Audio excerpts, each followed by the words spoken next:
Bonsoir à tous. Vous êtes dans le programme du soir sur New World Info. Bienvenue dans le décryptage. On va s'intéresser donc à ce sommet de New York, le sommet de l'Organisation des Nations Unies, un sommet en l'honneur de Nelson Mandela. Mamadou Diouf, notre éditorialiste, est avec nous pour nous expliquer le sujet. Bonsoir Mamadou Diouf. Bonsoir Samuel.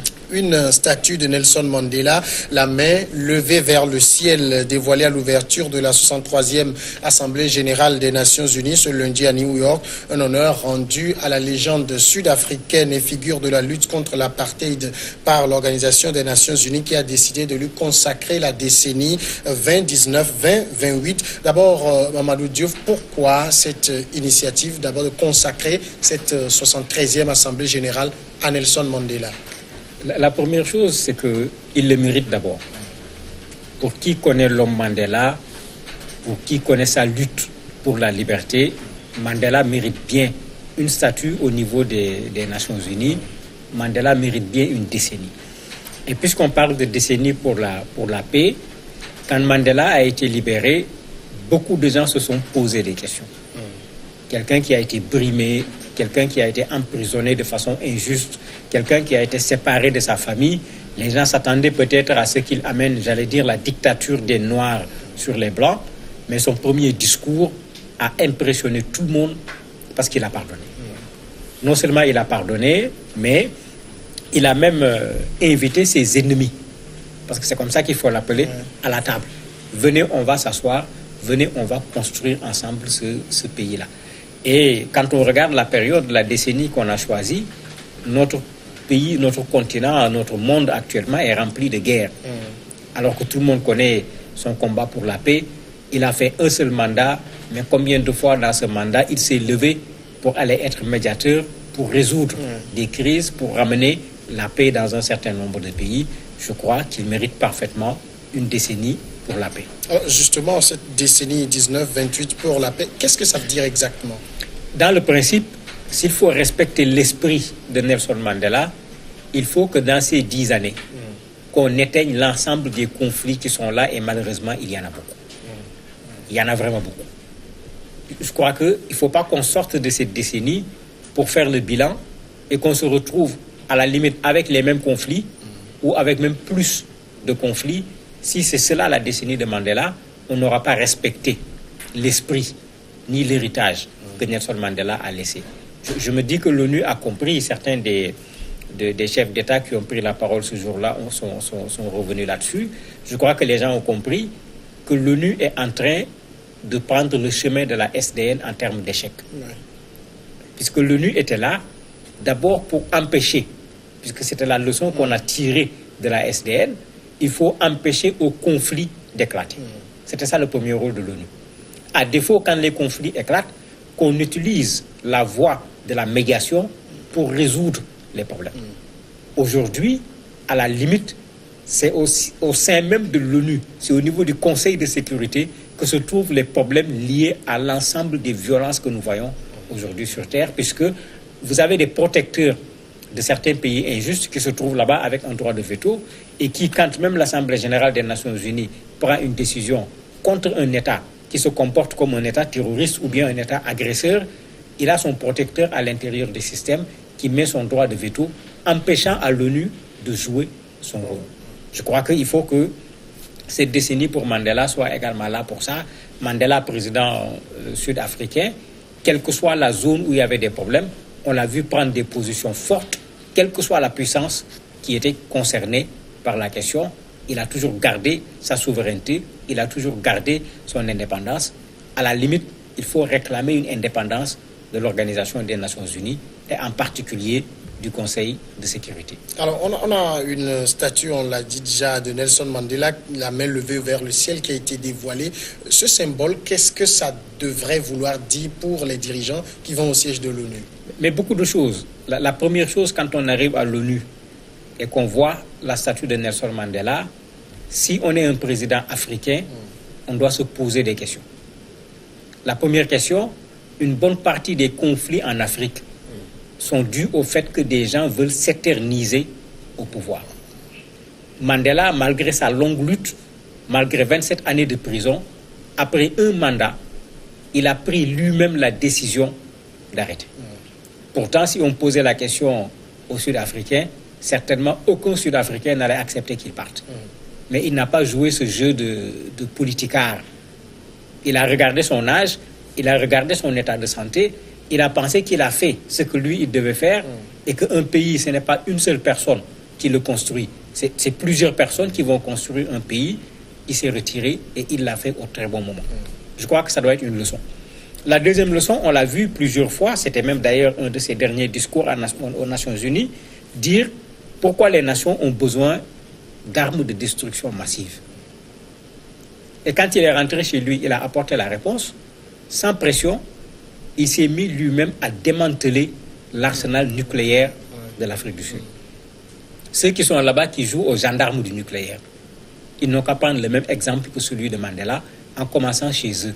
Parce qu'avant de dire aux gens, vous n'allez pas avoir l'arme nucléaire, il faut accepter soi-même d'abord de se départir de son arme nucléaire. On pourra avoir un monde qui sera sans armes nucléaires, et ce monde sera plus proche de la paix qu'un monde avec des armes nucléaires.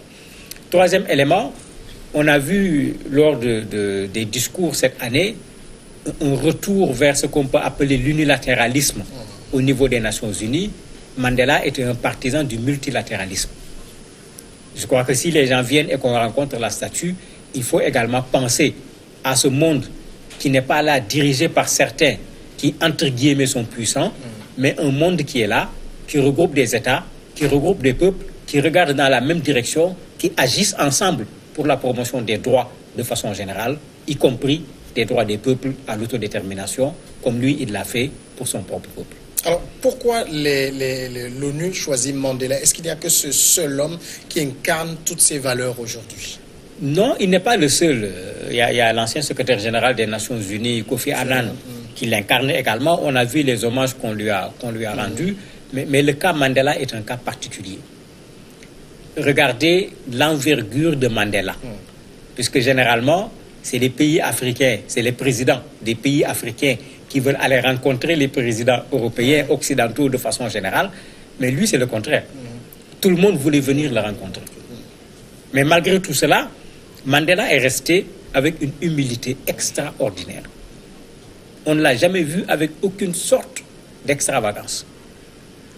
Mettez beaucoup d'autres personnes à sa place, mais on en parlerait autrement. Donc il y a cette humilité-là, qui fait que cet homme mérite d'être soulevé. Parce que généralement, contrairement à ce que les gens croient, c'est quand tu es humble qu'on te met en haut. Quand tu veux te mettre nécessairement en haut, il y aura des gens pour saper les racines pour que tu tombes. Et lui, il avait eu cette humilité, malgré toutes les considérations que les Africains, les Occidentaux avaient pour lui. Il est resté cet homme humble, cet homme qui avait des idées, cet homme qui avait des principes. Il les a gardés jusqu'à sa mort. Et aujourd'hui, comme l'a dit un intervenant, je ne me rappelle plus c'était le président de quel pays, il dit que des leaders comme lui, il n'y en a pas aujourd'hui dans le monde. Parce que de plus en plus, on est leader chez soi, dans son pays, on est leader dans une doctrine, mais quelqu'un qui était leader et qui était reconnu à l'échelle mondiale, comme Mandela, on n'en voit malheureusement pas aujourd'hui. Le choix de Mandela, n'est-ce pas aussi un peu trop d'honneur fait à l'Afrique du Sud, dont les successeurs de Mandela sont incapables de perpétuer son travail, sa mémoire? C'est tout le problème, mais moi je suis d'accord avec ce que l'ONU a fait. Ça va permettre à ceux qui veulent dire nous sommes de Mandela, nous sommes les héritiers de Mandela, qu'on rappelle à ces gens qui était Mandela et qu'est-ce que Mandela a fait. Parce que souvent on se réclame d'un principe, on se réclame d'une personne, mais dans la pratique on est en totale contradiction avec la personne ou avec les principes que la personne avait défendus. Et malheureusement, les dirigeants de l'ANC de l'Afrique du Sud, bon, le président actuel vient d'arriver, on va voir jusqu'où il va aller, mais avec ce qu'on a vu jusqu'à présent, l'Afrique du Sud même n'a pas véritablement porté l'héritage de Nelson Mandela. Et il faut espérer que quand un Mandela est honoré à l'échelle mondiale, que les Sud-Africains eux-mêmes se ressaisissent pour savoir qu'ils ont eu chez eux une icône. S'ils n'en veulent pas, les autres risquent de le prendre avec ses idées et d'aller pratiquer ses idées ailleurs, alors que l'Afrique du Sud en a malheureusement encore besoin. La nation arc-en-ciel dont parlait Mandela n'est pas encore véritablement une réalité en Afrique du Sud. Alors, ce sommet, on sait, Mandela est à l'honneur, mais est-ce qu'il n'y a pas quelque part une hypocrisie de l'ONU où on voit le 73e sommet être l'objet de grandes divergences entre l'Iran et les États-Unis, par exemple, sur une question de celle du nucléaire? Mais c'est clair que l'hypocrisie était là parce que quand on regarde les idéaux de Mandela, mais c'est différent de ce que le président Trump a défendu ce jour-là. Parce que je parlais d'humilité de Nelson Mandela. Le président Trump qui commence son discours en disant l'Amérique se porte bien. Depuis que j'ai pris le pouvoir, nous sommes devenus plus riches, nous sommes devenus plus forts. Vous voyez qu'on est vraiment dans une autre perspective. Quelqu'un qui dit la CPI n'a aucune légitimité.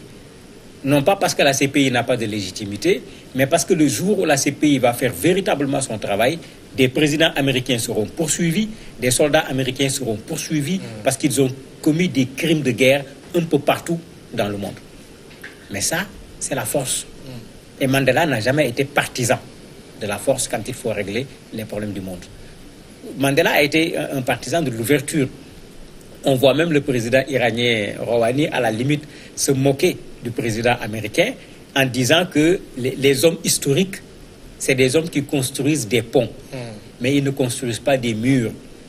Le mur, bien sûr, c'est le mur qu'il est en train de construire par rapport au Mexique pour dire que malgré l'envergure que Trump a voulu montrer ce jour-là, son discours n'a pas été à la hauteur de ce que devait être le discours d'un président américain au moment de l'Assemblée générale des Nations unies. Maintenant, si c'est cette même session qui est consacrée à Mandela, vous voyez que l'homme est là, mais les idées de l'homme ne sont pas là.